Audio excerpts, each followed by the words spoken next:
Y bueno, pues voy a hablar hoy de una práctica que igual se podría decir que es la hermanastra pobre de la meditación.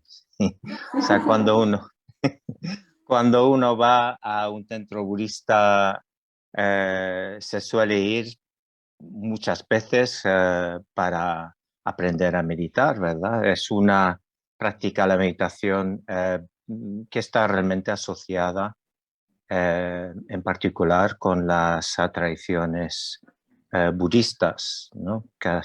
Sí, creo que bueno, casi todas las tradiciones budistas ponen mucho énfasis en la meditación como una práctica eh, principal, primordial, ¿no? Y seguramente pues todos eh, meditamos, ¿no?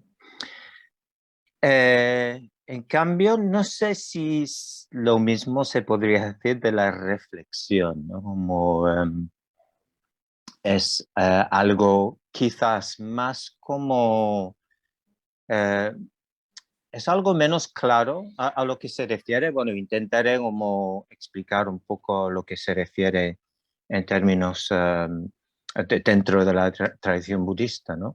Em, pero es algo que igual un poco más nebuloso, ¿no?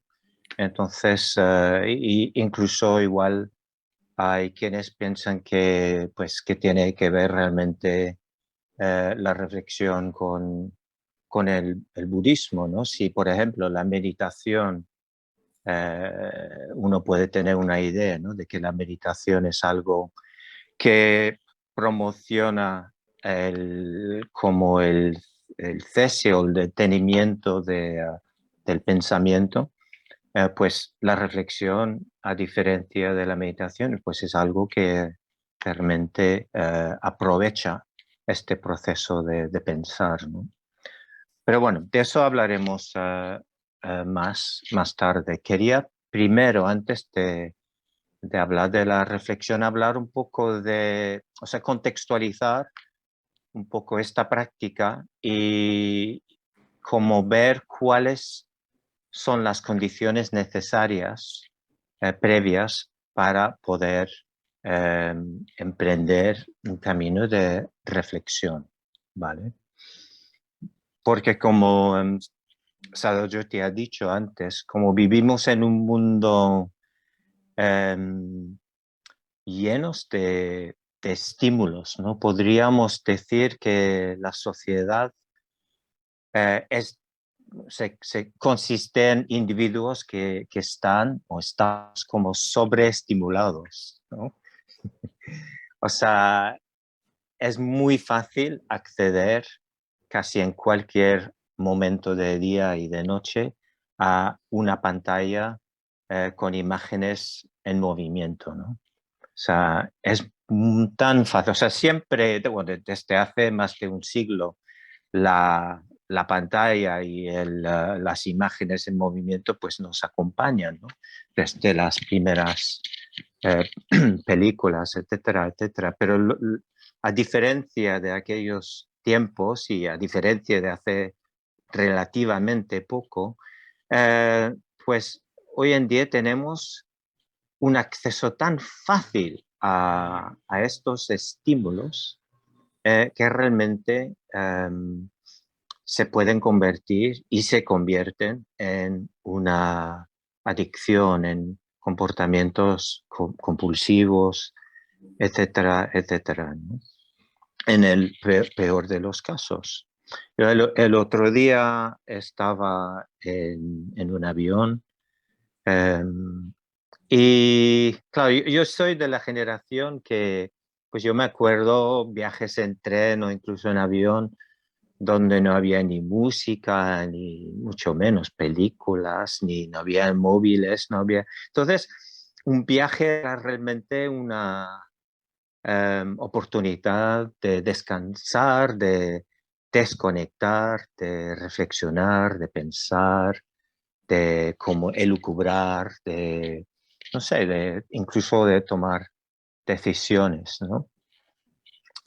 Hoy en día la experiencia de un viaje, ya sea en avión, en tren, en ferry, en autobús incluso, es bien diferente, ¿no? En este viaje al que me refiero, me di cuenta de que estaba, y supongo que está por todos lados, en todos los aviones, en todos los países del mundo, ¿no? Estaba rodeado de personas viendo series, viendo películas, viendo, o sea, no sé si redes sociales, pero bueno, cada uno en su mundo, ¿no? Cada uno había seguramente elegido el entretenimiento que quería y bueno,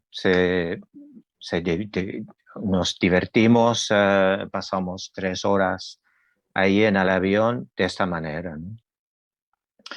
Y, y eso es como, bueno, es una anécdota de, pues, pasa a todos los sitios, los supermercados, aquí al menos entras en un supermercado y ya tienes música, tienes una banda sonora, tienes anuncios, tienes su publicidad en los autobuses, o sea, por todos lados hay como estamos bombardeados de estímulos y, y en muchos sentidos nos beneficiamos de este fácil acceso a, a información, a los medios de comunicación, las noticias, etcétera, etcétera. Y podemos tomar decisiones, podemos como conseguir la información necesaria para hacer muchas cosas em, muy positivas, ¿no? Entonces no me quejo a priori de este mundo nuevo en el que hemos nacido. Lo único es que hay un gran peligro. em, Creo que un gran peligro y más aún si uno tiene el propósito de seguir una vida espiritual, que es perdemos la capacidad de estar con nosotros mismos sin esos estímulos, ¿no? Incluso si nos proponemos una vida, un camino interior, ¿no? Un camino hacia el interior. Podríamos decir, corremos el riesgo de perder la capacidad de aburrirnos, ¿no? Aburrirnos en el sentido de que, pues, ser capaces de estar con nuestros pensamientos, de estar con los sentimientos, las emociones, eh, estar los unos con los otros, ¿no? Porque, por supuesto, si estás en un avión y todos los demás están con sus películas y series, etcétera, etcétera, es más difícil que lo era hace 20 años, digamos, o 30, o 10 quizás, entablar conversación no es imposible, obviamente, ¿no? Pero, no sé, también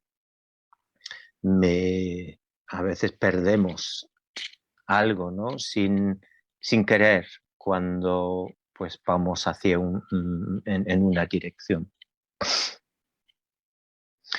Pasa también en momentos como, pues yo trabajo en un conservatorio de música y en los descansos yo y prácticamente todos mis compañeros en los desfogues mundial ahora, ¿no? Como aprovecho para ver el WhatsApp, aprovecho para llamar, aprovecho para ponerme al día y como más estímulos, ¿no? O sea, menos huecos donde no hay como input, ¿no? Donde no estoy atiborrándome la mente de más información y más, más colores y sonidos y palabras y imágenes, etcétera, etcétera, ¿no? Es un estímulo constante. Um, Y voy a hablar un poquito del aburrimiento. La verdad es que yo pensaba, he buscado en diccionario, yo la verdad es que pensaba que aburrimiento igual tenía algo que ver con burros, ¿no? No soy muy fuerte en la etimología castellana, pero no. Es muy interesante la palabra aburrimiento porque viene de ab, que significa sin o estar lejos de, en latín obviamente, y horrere, que es horror, miedo, de ahí viene las palabras horrible y horroroso y todo eso. Entonces,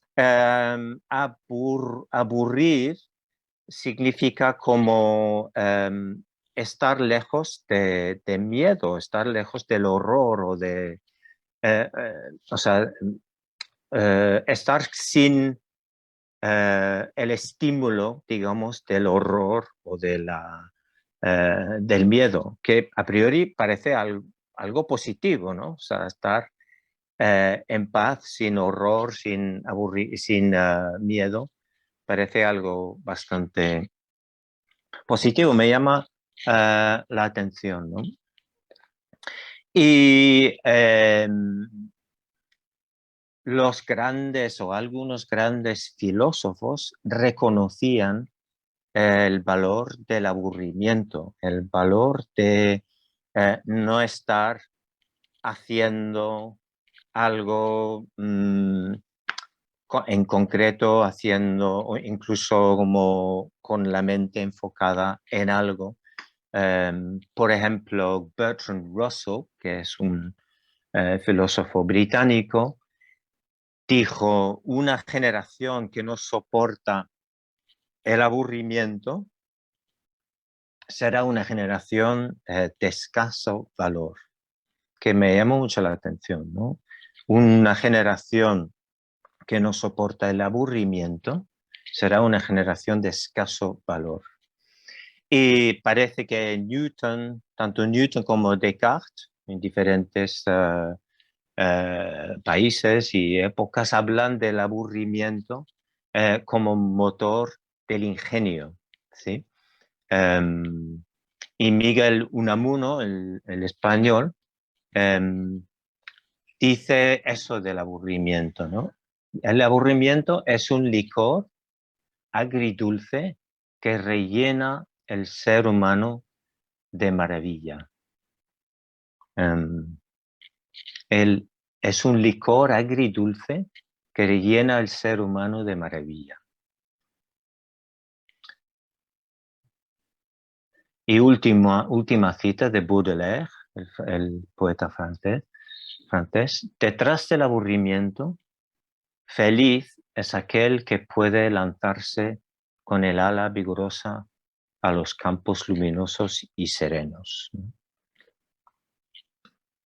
Entonces, según Baudelaire, el aburrimiento puede ser como una antesala a em, una mayor serenidad, una mayor luminosidad y una capacidad de volar. ¿Sí? Em,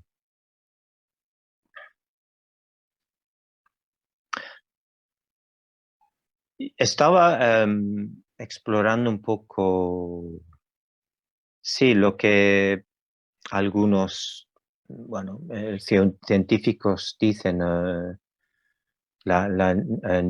neurociencia, ¿no? El tema de las dopaminas y el tema de la adicción, por qué nos aficionamos tanto y por qué se puede volver una adicción eso de cada 5 minutos sacar el móvil y mirar los mensajes.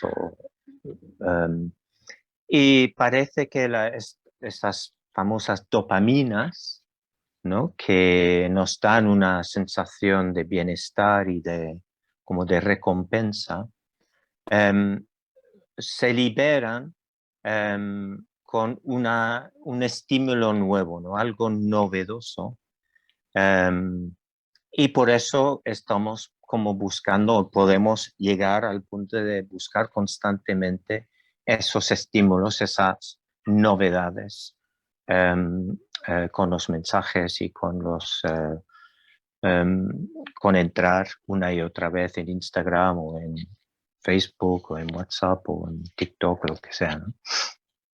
Mm.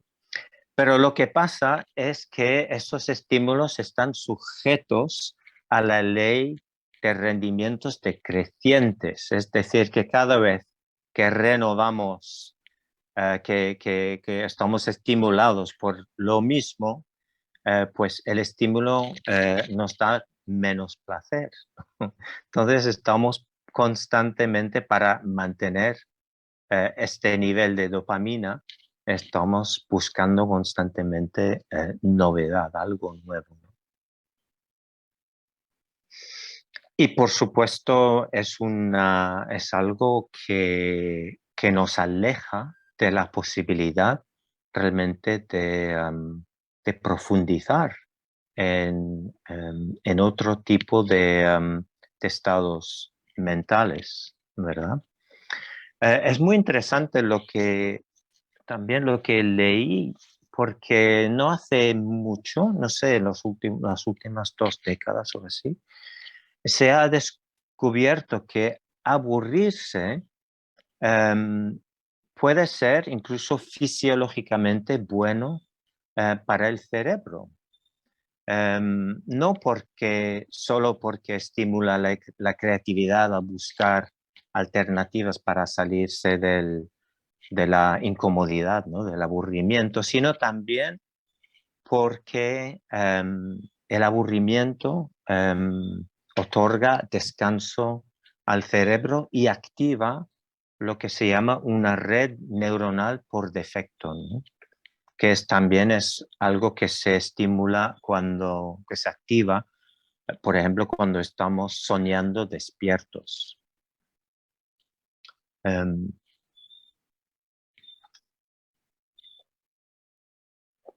entonces, creo que con urgencia hay que mirar nuestra relación, bueno, con las redes sociales, etcétera, etcétera, pero también nuestra relación con el tiempo, ¿no? Cómo concebimos el tiempo y nuestra relación con el tiempo. El tiempo es para rellenar de tantas actividades posibles, de aprender, de hacer cosas, de ver gente, de etcétera, etcétera, etcétera, como parcelar cada vez más el tiempo. Em, o igual se puede contemplar el tiempo de otra manera, ¿no? De hecho, Lama Govinda en alguna parte de su libro El camino de las nubes blancas, habla del tiempo moderno, el hombre moderno, los seres humanos modernos, que pues cada vez intentamos como así como controlar y organizar el tiempo. Y, y en alguna parte dice, cuanto más intentamos controlar el tiempo, menos lo poseemos.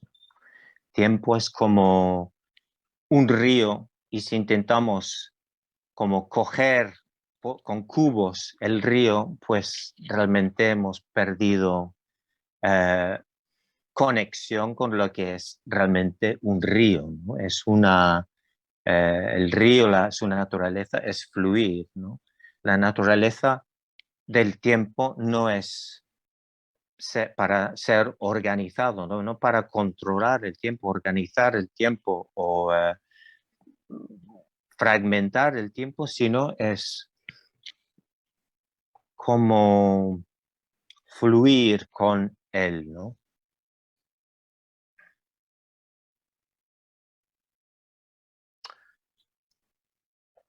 Se puede decir simplemente que de lo que estamos haciendo es otra manifestación de las tendencias humanas de siempre, ¿no?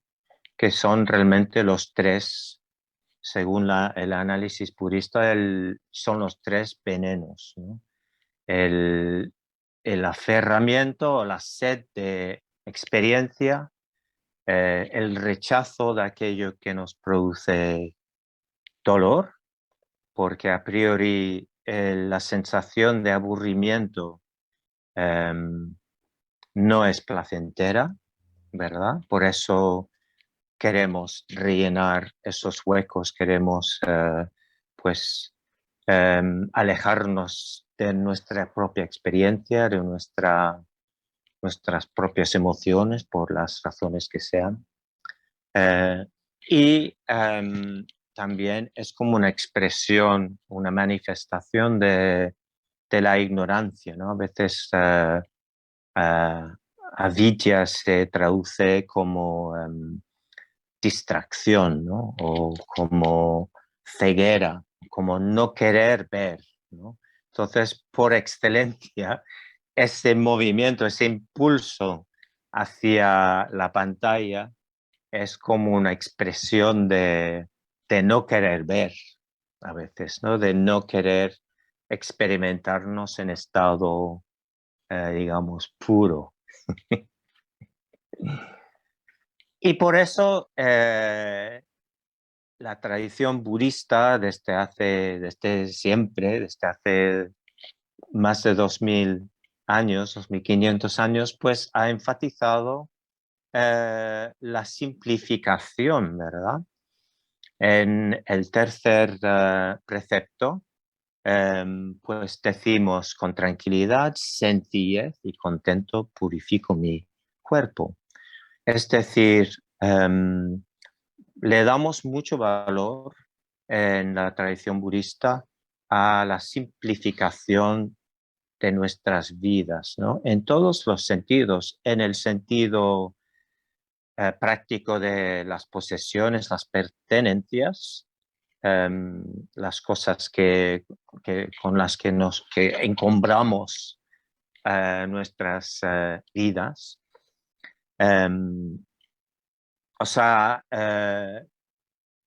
y quizás una de las prácticas que no valoramos suficiente también es la renuncia, ¿no? Renunciar, tener menos posesiones, tener menos pertenencias y a la vez quizás despejar un poco nuestras vidas de tareas superfluas, ¿no? Incluso pues los practicantes y las practicantes de los tiempos del Buda tomaban una decisión muy radical, que era pues dejaban a sus familias y a sus familiares y sus entornos conocidos y se iban, ¿no? Al bosque. Y es bien, no vamos, no, seguramente poca gente va a hacer eso, ¿no? Al nivel literal, pero es muy interesante reflexionar sobre lo que significa para cada uno de nosotros, ¿no? ¿Qué puede simbolizar para mí este acto de una simplificación radical, ¿no? Em, ¿Qué puede, o sea, hay actividades o responsabilidades que realmente ya no me incumben, ya no son necesarias para mí en mi vida y las tengo por em, hábito o por costumbre, ¿no? Entonces, simplificar, cada uno tendrá su respuesta, ¿no? Su interpretación, incluso su manera de practicar este principio tan fundamental, ¿no? Em, o sea, Majid Gita mm, os ha dicho de lo que significa mi nombre, ¿no? Y uno de las acepciones es como alguien que va al grano, la pureza en este sentido de como ir a quitar toda la maleza, todo lo que no sirve, y ir al grano, ¿no? Ir a lo esencial. Y es un camino, ¿no? Es algo que pues tengo que recordarme una y otra vez que es realmente es parte de mi práctica espiritual, ¿no? Porque tengo demasiadas cosas, demasiados libros, tengo, sí, una y otra vez también tengo como, em, ha- hago cosas que no son necesarias hacer, ¿no? Y me como lleno de la vida, del día a día con cosas que no, que son superfluas, ¿no? A esta esencia, ¿no? Em, sí, creo que sería maravilloso tener siempre en cuenta em, esta pregunta: ¿qué es lo más esencial en mi vida? ¿Cómo puedo a todo coste mantener vivo, mantenerme conectado con lo esencial, con lo que quitando destrozando el camino, ¿no? Quitando todo lo superfluo. Em, ¿Cómo sería mi vida si pudiera vivir más intensamente este principio, ¿no? De simplificar y de ir a lo esencial, ir al grano, ¿no? Y hablo de todo esto porque, como os he dicho antes, la reflexión como práctica requiere una cierta preparación, y creo que la preparación principal es esto, ¿no? Es crear condiciones en la vida donde uno puede disponer de más tiempo libre, ¿no? De disponer, aunque sean como unos minutos al día, disponer de tiempo para realmente poder dedicarnos a no hacer nada. Em,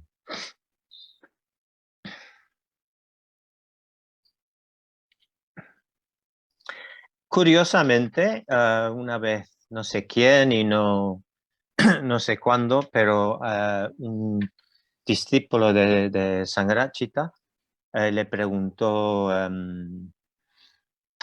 cuál ha sido, cuál te ha qué es lo que más te ha ayudado en tu proceso de evolución. Sí, algo así. No recuerdo exactamente la pregunta, pero era algo así. Y él responde, pues he reflexionado sobre mi experiencia, ¿no? No dijo, "Uf, he meditado horas", ni dijo, he hecho miles de puyas. No ha dicho, he leído tantísimos libros, he escrito tantos libros, he dado tantísimas charlas, que podía haber dicho todo eso, ¿no? Tengo tantísimos amigos, tantas amistades que ya no veas. No, dijo, he reflexionado sobre mi experiencia. Me parece como una respuesta em, muy intrigante y muy interesante, ¿no? Como si destacando un elemento de su vida decidió decir eso, ¿no? Reflexiono sobre mi experiencia. Em,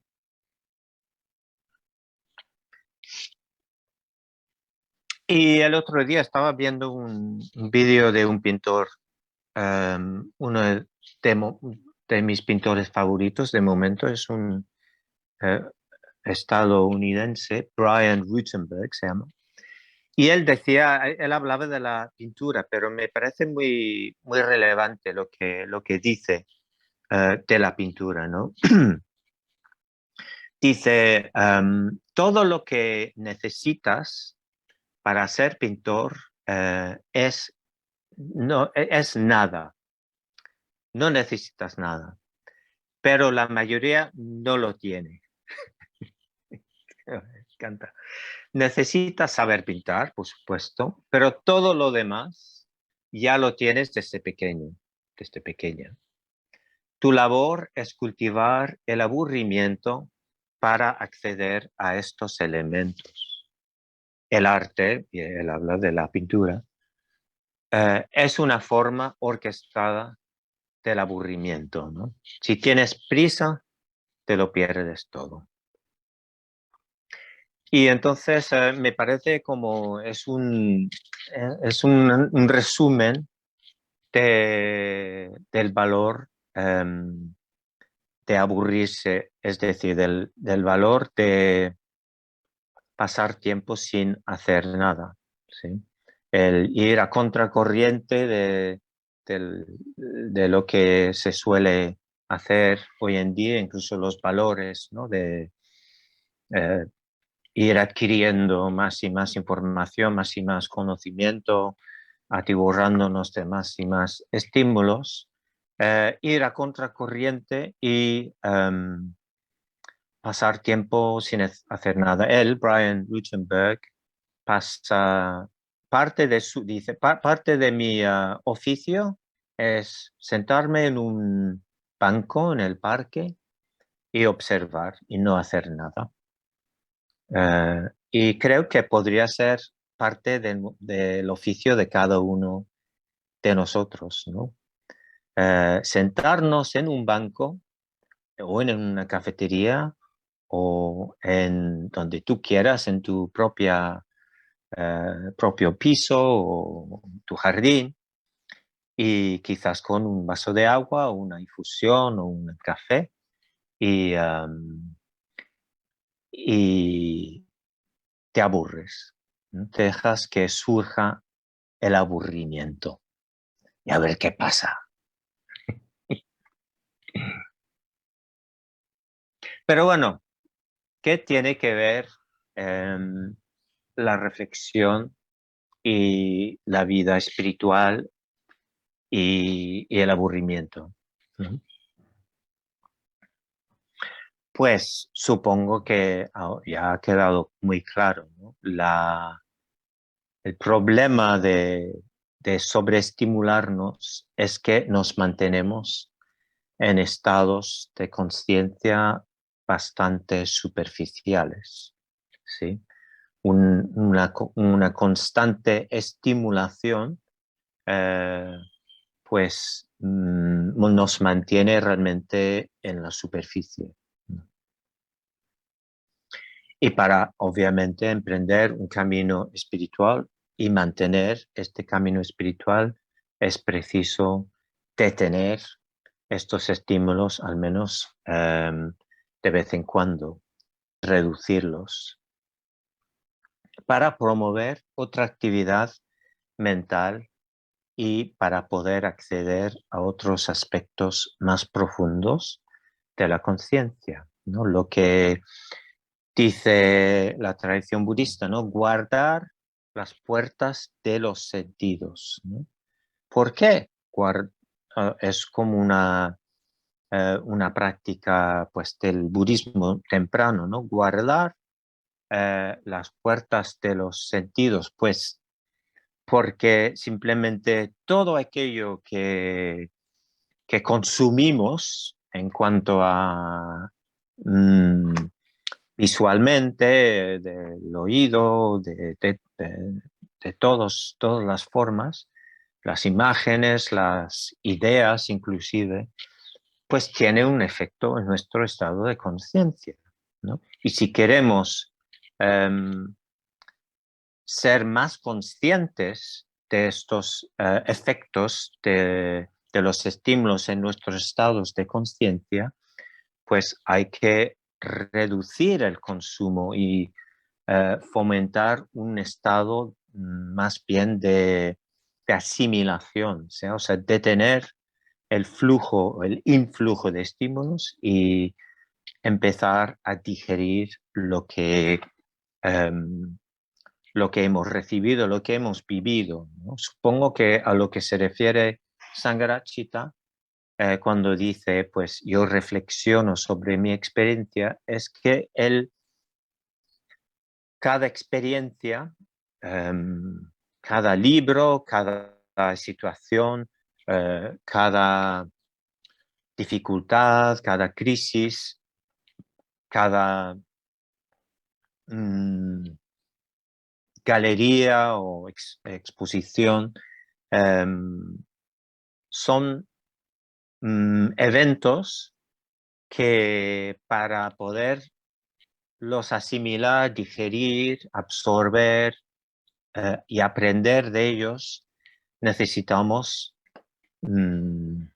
tiempo, necesitamos un descanso y necesitamos permitirnos como recapacitar sobre las experiencias, ¿no? O sea, Hillman habla de convertir, creo que eso lo dije la otra vez, que dice James Hillman, de convertir eventos en la vida en experiencias, ¿sí? Convertir eventos en experiencias, ¿no? Es decir, realmente para que calen estas experiencias, estos eventos, pues hace falta un tiempo de digerir, ¿no? Ok, todo eso era como un preámbulo y voy a hablar ahora un poco de la reflexión. No sé qué hora, ¿eh? Muy consciente de la hora. Em, sí, mm, cuando hablamos de praña, em, podemos hablar de tres niveles de praña, ¿no? Igual estáis familiarizados con estos tres niveles, ¿no? El nivel de escuchar, o Shruta Maya Praña, el nivel de Chinta Maya Praña, es como se llama o sea, reflexión sobre la enseñanza. Y por último, Bhava Maya Praña, que es como meditar o meditar sobre a un nivel más profundo y como convertirnos en la misma enseñanza, ¿no? Entonces, yo creo que estamos bien, o sea, tenemos todas las herramientas necesarias quizás para el primer nivel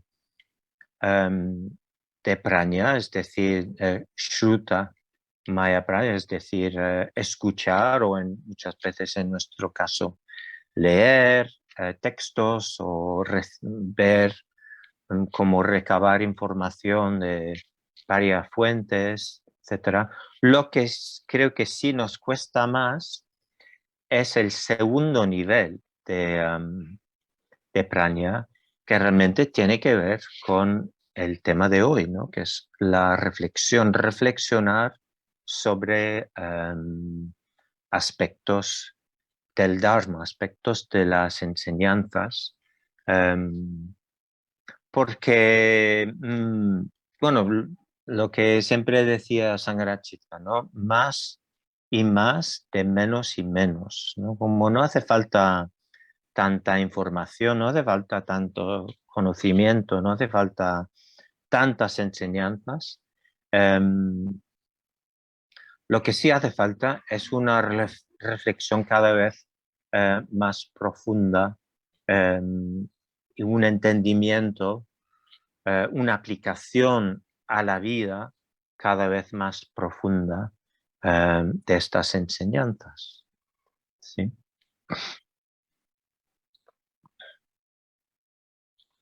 Os recomiendo mucho el libro de Ratnagunas, no sé si conocéis, y está traducido. El arte de la reflexión. Es un libro, lo he leído varias veces, es un libro realmente magnífico. El arte de la reflexión de Ratnaguna. Y mucho de lo que ahora voy a decir, pues viene de este texto, ¿no? De este libro.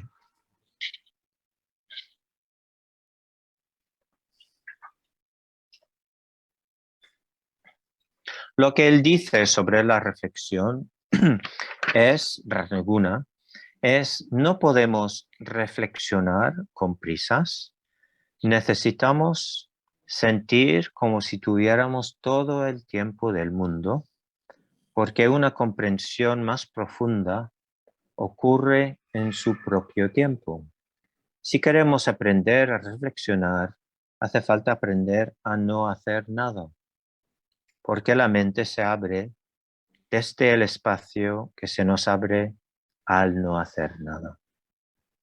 Esta sensación de espacio permite a la mente divagar libremente y sin prisas, a errar en torno a aquello que hemos elegido como objeto de contemplación.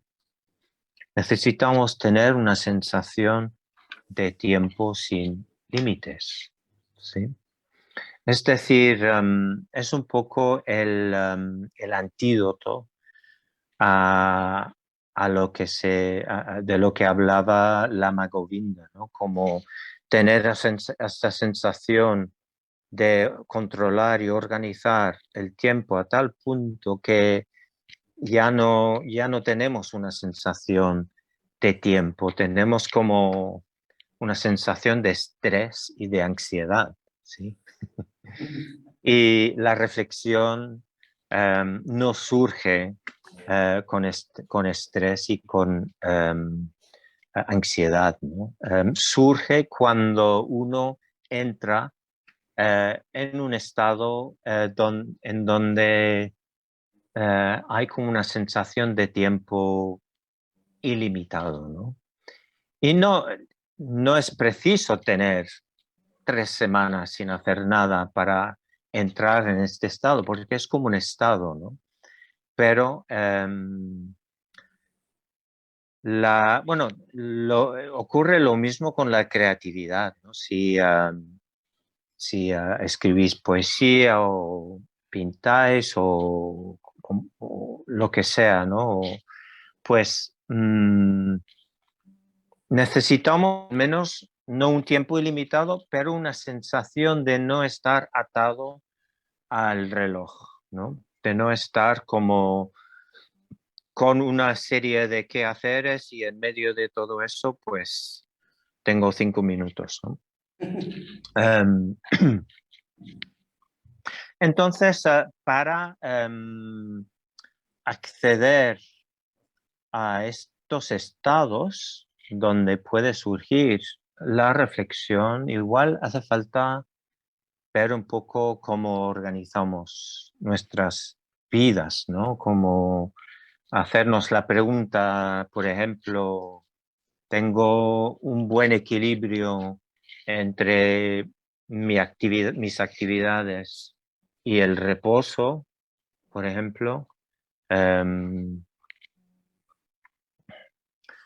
Otra pregunta podría ser, ¿qué hago con mi tiempo libre? ¿Qué hago en mis momentos de descanso, ¿no? ¿Qué es lo que suelo hacer? ¿Qué acostumbro a hacer, ¿no? Tercera pregunta sería, ¿cuál es mi relación personal con el no hacer nada, ¿no? Incluso con la idea de está bien ser inútil.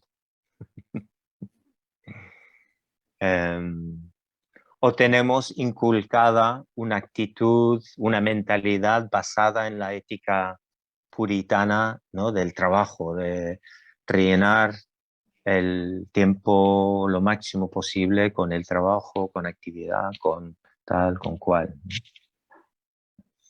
No nos olvidemos de esta grandísima enseñanza delante, la gran mandala de la inutilidad. ¿Sí? ¿Os acordáis en la perfección de la sabiduría? Habla de la gran mandala de la inutilidad, ¿no? O sea, entonces, todas esas preguntas son quizás necesarias para cuestionar o para crear, mejor dicho, las mejores condiciones para que podamos, sí, contemplar la posibilidad de una práctica de reflexión. ¿Sí? En realidad, la práctica en sí es muy sencilla. Em, es, nos sentamos o caminamos y igual decimos, mira, voy a pasar 15, 20, 10, 5 minutos. Me propongo no hacer nada en estos 5 o 10 minutos. ¿Sí?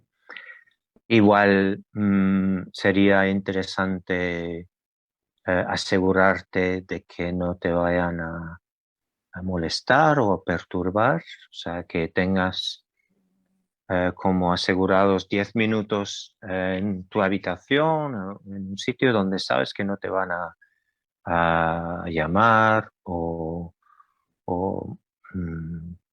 necesitar algo de ti, ¿sí?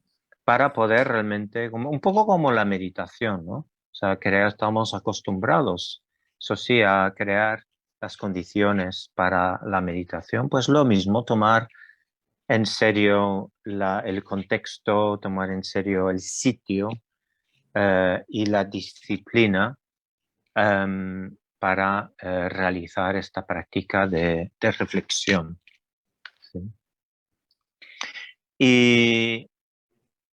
Y cuando lo hacemos, o sea, luego hablaré de en qué podemos reflexionar, ¿vale? Porque existe la posibilidad de como de enfocar nuestra reflexión en determinados temas, ¿no? Pero primero, 3 puntos importantes. Uno, igual al inicio, la reflexión, el tiempo de reflexión no es nada cómodo. Incluso uno puede sentir como molestia, dolor o o aburrimiento y no nos lo pasamos bien. Primer punto, es posible, ¿no? Que no sea una experiencia placentera. Segundo punto, reflexionar no significa preocuparnos y obsesionarnos con algo. No, son 2 cosas distintas, no es una cuestión de elucubrar. Es muy fácil, ¿no? Como tener algo en la mente, como ir dándole vueltas y eso no es reflexionar. Y por último, hasta incluso cuando la experiencia no es agradable, no es placentera, la reflexión nunca es una pérdida de tiempo.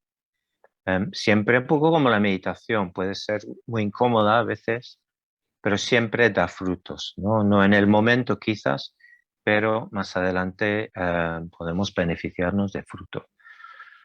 Frutos como conocernos mejor, la reflexión nos ayuda a conocernos mejor, nos ayuda a profundizar en nuestra propia experiencia, nos ayuda también en cultivar estados positivos, estados más tranquilos, porque claro, de lo que no nos damos cuenta es que cuando estamos respondiendo al afán o el deseo de distraernos con el móvil o con el ordenador o con internet, el efecto en nuestro ser es de como desasosegarnos, pero no nos damos cuenta, ¿no?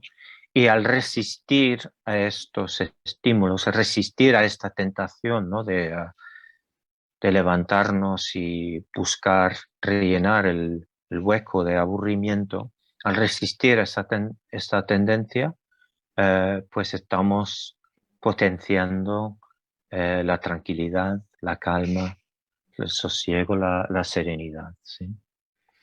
Y, mm, y también la reflexión te puede, mm, con tiempo, ayudar a clarificar tu experiencia. Puede ayudarte, puede ayudarnos a entender con mayor profundidad nuestras propias vidas. ¿Sí?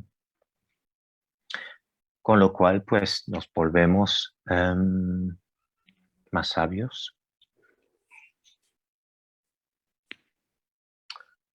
Vale, no hay mucho tiempo, pero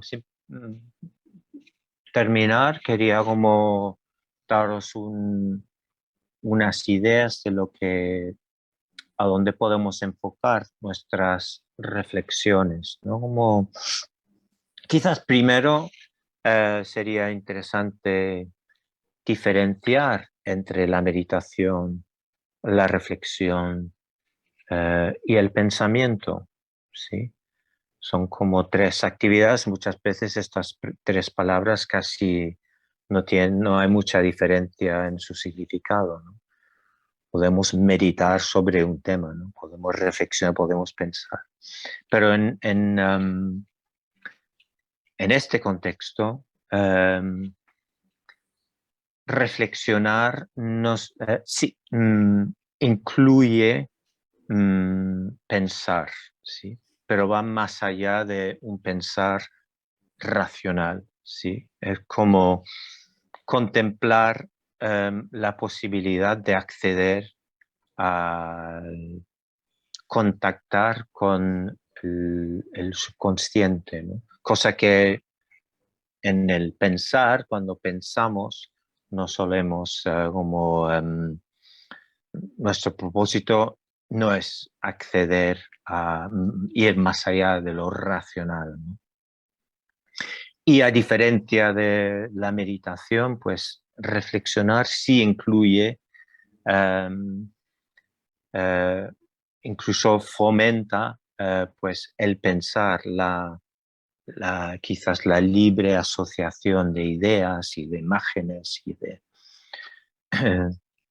cosa que por lo general en la meditación o en la mayoría de las prácticas de meditación no, no lo proponemos, ¿no? Proponemos como detener la actividad discursiva de la mente. Entonces, ¿en qué reflexionar? Pues uno puede reflexionar sobre los dilemas de la vida, las situaciones personales que nos están generando desasosiego o confusión o perplejidad.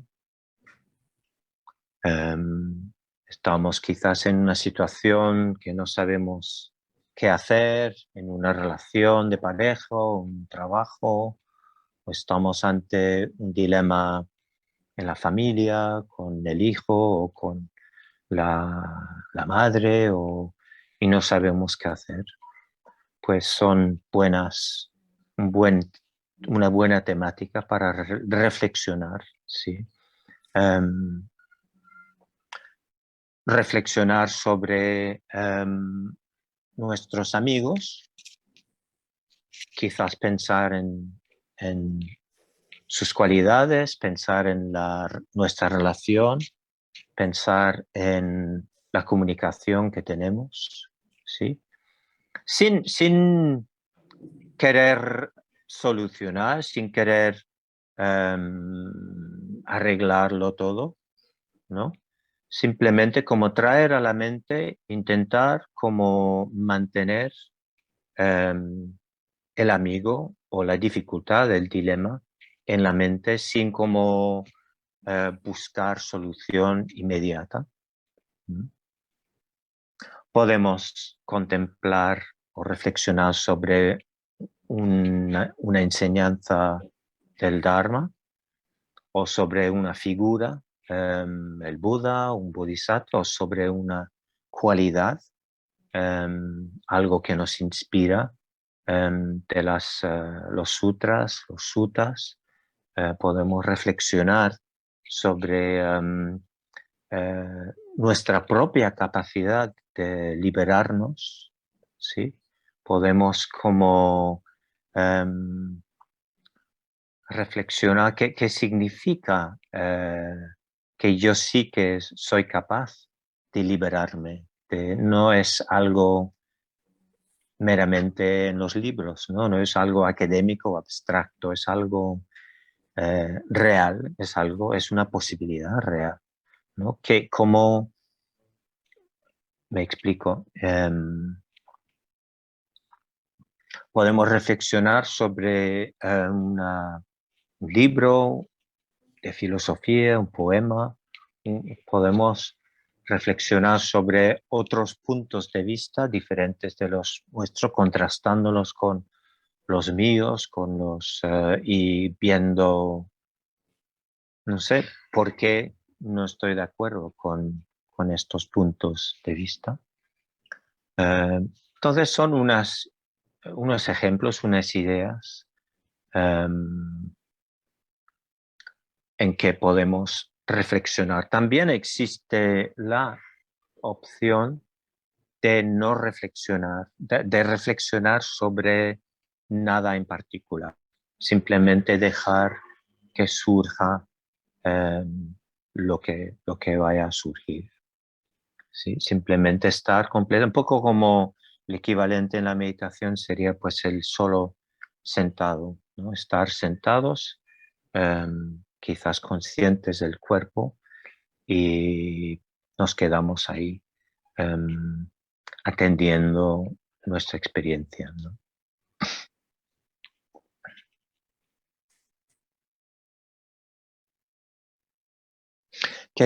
Ahora creo que ya he dicho suficiente, y si no, no queda mucho tiempo para unas preguntas o comentarios. Si os parece, acabo con un pequeño texto de un poeta inglés que se llama Ted Hughes, que lo cita en el libro The Art of Reflection. Habla de pescar, pero es como una metáfora para lo que para mí es una buena descripción del estado de reflexión, ¿vale? Y así acabo. Yo pescaba en las pozas en esos días con un flotador cuando era joven. Como se sabe, los pescadores se quedan durante horas enfocados en sus flotadores. Yo he pasado cientos de horas con la atención fijada en un flotador, aquellos puntos rojos o amarillos del tamaño de una lenteja a unos 5 metros de la orilla. Los que nunca lo han hecho quizás piensen que es un pasatiempo bien aletargado, aburrido, pero nada más lejos de la verdad. Todos aquellos impulsos molestos e incómodos que normalmente te distraen se esfuman. Tienen que esfumarse si vas a seguir pescando. Si no se disuelven, no podrás estar en paz. Te aburrirás y te pondrás de muy mal humor. Una vez que se haya disuelto, entras en uno de los órdenes del gozo elevado. Todo tu ser descansará suavemente sobre el flotador, pero no adormecido, muy alerta, para que al primer sacudón se sienta una especie de shock eléctrico. Y tú no estarás solamente mirando el flotador, como si no hubiera horizonte, y casi hipnotizado, como si escucharas a contrabajo de una orquesta, estarás consciente del pez que está allá abajo en la oscuridad. A cada segundo tu imaginación se inquieta con el tamaño de esta cosa que lentamente deja los juncos y se acerca a tu anzuelo, o con el hermoso mundo de allá abajo, suspendido en la total ignorancia de tu presencia. Y todo el propósito de este concentrado gozo en este ámbito de recelo e inesperados sucesos es para traer de vuelta una hermosa solidez como un metal vivo desde un mundo donde nada existe sino los hechos inevitables que arrancan la vida de la nada y la devuelven a la nada.